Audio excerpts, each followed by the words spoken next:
Group A features Italy, Switzerland, Turkey, and Wales. Alan, Italy is going to play all three home games at home. All three home games at home, obviously. But all their games are going to be in Rome. Italy's first return to a major tournament since 2016 Euros. Missed the 2018 World Cup. And it was honestly like a fucking national travesty. Like people were, the economy went down. Yeah. Hotels were like it was wild because I didn't know this until I spoke to a buddy of mine who's Italian, and his family owns a hotel in Milan. And they said that during major tournaments, and in particular the World Cup, a lot of tourists go to certain countries to experience the atmosphere of going to a bar in Rome or in Milan to watch an Italy game. You know, I also had another friend who studied abroad in 2012 and was in Madrid for the Euro Cup. And he's like, dude, that was fucking bananas. That was like the craziest shit I've ever seen. So tourism went down, the economy like collapsed. They also a bad sweet. Like, not bad, but like very average sweet team. Look, when you're Italy, you're Germany, you're Brazil, Argentina, the cream of the crop, the 7 or 8 nations that carry cachet, you got to be making major tournaments. They went out in a very sad playoff at home too. So it was like on a Monday. I swear everyone was down. So historically, when you think of Italy, you think defensively. This team a little more offensive than years past. 24-match undefeated streak. But they haven't really played a lot of elite competition. It's a lot of qualifying, a lot of Nations League matches. But I think people are just kind of excited about a refreshed Italy. And they kind of just miss seeing the classic because they hold a lot of history. Like people generally like, whether you love or hate Italy, they're going to spark a reaction out of you. Right. They remind me of a team that I always kind of have in the back of my mind. Like when I'm talking about, you know, as a degenerate, and I like to bet. Even my pops. I know my pops had him 9-1 in 2006. He was like the only Greek dude in Astoria that was rooting for the Italians. And Italy is always a team where like you talk about your Brazils, you talk about France and Germany, and then you'll be like, yeah, let's not forget about Italy. They're kind of just always here in the background, just because historically, you know, the defensive mind, and they always have Buffon in net. They're not gonna have Buffon in this one, and just like defensively, just. Still got Bonucci and Chiellini, right? Yeah, which is pretty probably it might be the best defensive pairing center backs in the tournament, especially when you factor in these guys have been playing together all these years. I think France has something to say about that, but France is also France completely has a lot loaded. to say about everything. But the fact they have that experience, you know, Juventus connection, and a lot of like the Italian national team mostly plays in Italy. They don't really spread out, which is something that I know a lot of national teams wish they had, because you see in Spain, Germany, France, like they branch out pretty well. So I think just this group in general, I think it's most balanced, because Italy, even though they've impressed, it's still a lot of wait and see because it's just they've been off the national radar. But I think Turkey is very much something to talk about just because their young generation is now coming up. And then you have Wales, which had made that big run in 2016. And then Switzerland's always kind of competitive. So this is a very balanced group to me, which it's not a lot of firepower, but it should be a lot of competitive games. Yeah, it does seem to be one of the more competitive groups. Obviously, we have the group of death we'll get to in a little bit. I want to mention one thing. If you had to guess, how many Euro Cups have Italy won? Because I was astonished by the answer to this. I think just one. Yeah, 1968. They've won 4 World Cups because you see the stars. Right. Yeah.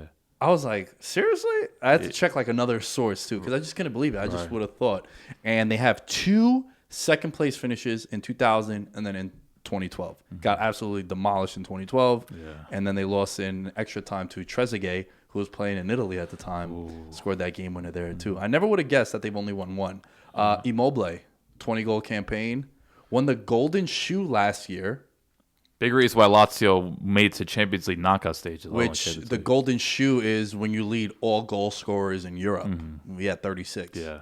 And, you know, that's talking about the EPL, the Bundesliga. Right. Yeah, no, his stats are literally up there. Lewandowski, Kane, Messi, etc.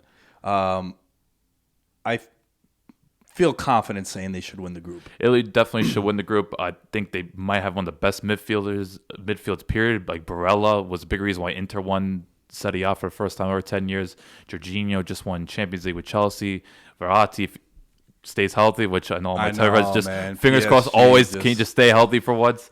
But I have a little questions about Roberto Mancini. Never been convinced by him as a manager, but international is totally different. So we'll see about that. But this is a group where even though there are going to be some tight games, I just think they are by far the most talented team. But these other three teams, I think it's going to be pretty neck and neck, especially given like their tournament resume. When you look at Switzerland, like a lot of these teams are battle tested. So Italy is minus 185 to win the group. The second favorite to win the group is Switzerland. Switzerland, their best finish was in 2016. They made it to the round of 16, so they got out the group. Their best player, I think, is Rodriguez, the defenseman. Fullback. Yeah. Shaqiri hasn't played a bit. I love me some Shaqiri, but he does not play a lot. He scored recently in a friendly against the United States, did Rodriguez, and he's also a dead ball specialist for them. Yeah. Takes a lot of the free kicks, penalty kicks.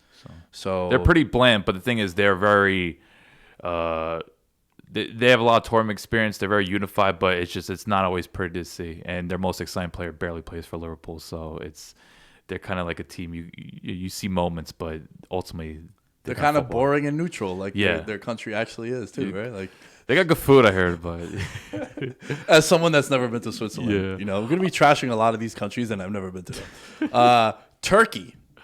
I'm excited about Turkey. So this was something that stood out to me. Their manager is the same manager from the 02 team that came in third in the World Cup. Right. So they bring him back. Their best Euro finish was third also in 08. I'll be honest, I don't know much about the Turkey squad.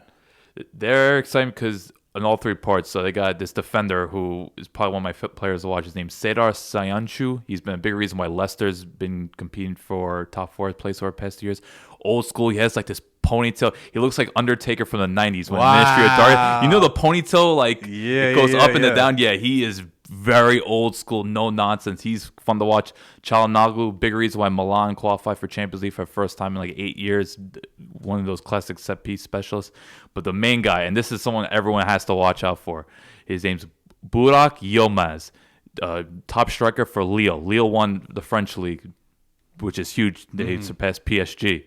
He had like 18 goals. He's 36 years old, and he's just a wild man. He scored a hat trick against Holland in the last qualifiers. Just the fact that he's 36 years old and just going wild, and one of the biggest reasons why PSG did not win the French league, I think is just remarkable, and he's going to lead the line for him. So Turkey's got some players, and they're always a team you kind of have to watch for towards, like one of those like classic teams that are like they don't have a lot when it comes to like resources, like one of the small countries, but they can always spark up a surprise. We saw that in 02. We saw that obviously 08. Yeah, so they've had their moments, and I think this group kind of bounced out from pretty nicely. So I'm excited about Turkey. They're like one of the mid-tier countries that I think could actually do a major run. Last but not least in this group is Wales, coming off their best finish ever, the semis in 2016, famously ruining my futures ticket. Right? Wait. Weren't they the ones that beat England? No, it was Iceland. Iceland. Oh, my God. Wales. England was actually the only team. I mean, England's only win the Euro Cup was against Wales. 90th minute, I think Daniel Sturridge scored the winner. That's right. Yeah, so other than England drew Russia and Slovakia, and then they lost to Iceland. But Wales, they beat Belgium, which was a huge moment. But I think they peaked in 2016. Gareth Bale's not been the same. Aaron Ramsey's not the same. Ryan Giggs was their manager, but got apparently assaulted a woman, and now he is not the manager anymore. So they have tournament drama right before, so that's not ideal. And I don't know. I don't see too many young players coming up. Like I think Wales, I'm not high on them at all, but you never know Gareth Bale magic. You always got to keep that in your mind. And Aaron Ramsey's a pretty solid midfielder, but besides that, I'm not really excited about this Wales team at all. Apparently, this is gonna be the last stand for Bale with Wales. There's a lot of heavy rumors that he might retire after this one, which is crazy. Like he's retiring. Period. They think like he's 31 years old. Like from the sport. Like, yeah, he's just one of those guys that never seemed overly passionate about sport. The sport. Like he's very much into golf, and I think him not playing for Madrid much just kind of took his passion. Soured him. Yeah, man, he was so special on those three-peat Champions League Real Madrid teams, man. Yeah. And that one year, I think he either scored the game, against Barcelona, against Atletico. Yeah, it was either the tie or to win it. but also like he has that famous goal against Barcelona where he's Yeah. like running out of bounds and then Right. That was the so Copa del Rey. And let's not forget the decisive goal against Liverpool in yeah, the 18 final. dude was a He's had beast, man. moments. And that's what I'm saying. Like, he could still have his moments. It's just he's barely played. Like, he didn't get to do much at Tottenham. And it's just the fact that, like, their best players are kind of declining makes me pretty sour on Wales. So what is your prediction for how the group's gonna play out? I got Italy, Turkey, Switzerland, Wales. Okay. Is any of your third place teams in this? I do have Switzerland. They always manage just to get to the knockout stage. That's the main reason why they'll slide through. Okay. Okay. I have Italy, Turkey, and I don't have Switzerland, so I have just them two going through.